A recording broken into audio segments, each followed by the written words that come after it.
Class 5-এর Bangla এতুয়া মুন্ডার কাহিনী, class 5-এর Bangla এতুয়া মুন্ডার কাহিনী।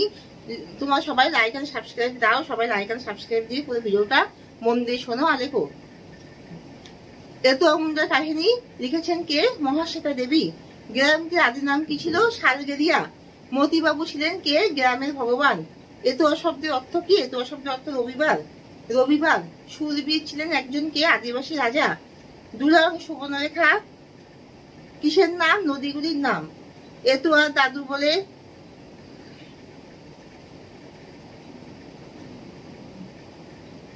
শালগেরিয়া কোন গ্রাম ছিল? আদিবাসী গ্রাম ছিল। তাহলে গ্রামটার আদি নাম কি ছিল? শালগেরিয়া।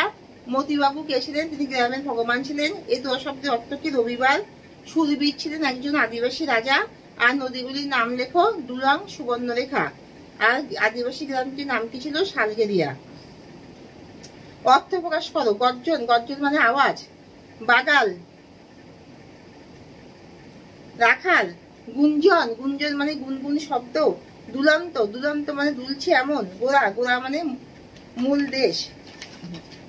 বিপরীত শব্দ। পূর্বপুরুষ, উত্তর পুরুষ। আদি, অন্ত।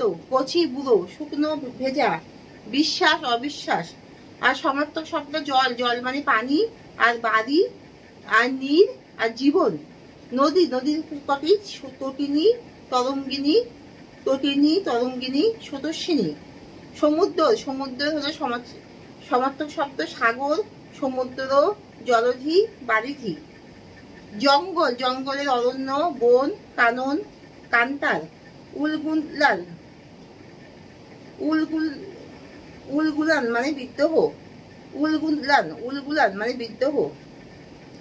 ক্রিয়াগুলোর নিচে দাগ দাও।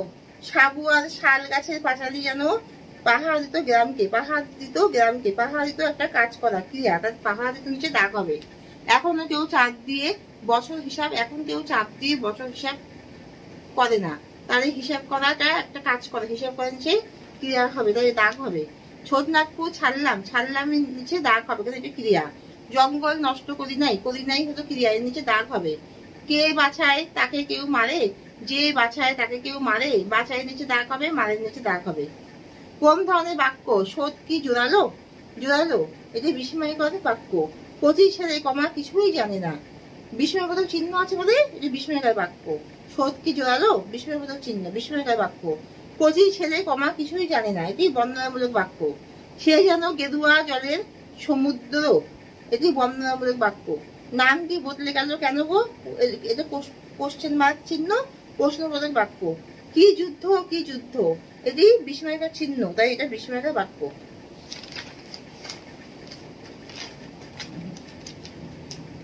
গায়ে বুড়ো শব্দের নাম কি? মঙ্গল। হাতিশালায় দেয়াল তুলে কি রাখা হয়? ধান রাখার গোলাঘর রাখা হয়। গ্রামে দুইটি নদীর নাম কি? দুলাং আর সুবর্ণরেখা। তাহলে এতুয়া মুন্ডার কাহিনী কে লিখেছেন? মহাশ্বেতা দেবী। গ্রামটির আদি নাম কি ছিল? শালগেরিয়া। মতিবাবু ছিলেন কে? তিনি গ্রামের ভগবান ছিলেন। এতুয়া শব্দের অর্থ হলো রবিবার। আর শূরবীর কে ছিলেন? একজন আদিবাসী রাজা। আর দুলাং সুবর্ণরেখা কিসের নাম? নদীগুলির নাম।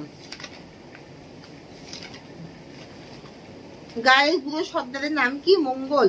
হাতিশালায় দেয়াল তুলে কি রাখা হয়? ধান রাখার গোলাঘর করা হয়। গ্রামের দুটি নদীর নাম কি? দুলাং সুবর্ণরেখা। আর ধান রাখার গোলাঘর কোথায় করা হয়? হাতিশালায় দেয়াল তুলে রাখা হয়, ধান রাখা হয়। তো এখানে শেষ করছি, তোমরা সবাই লাইক আর সাবস্ক্রাইব দিয়ে দাও।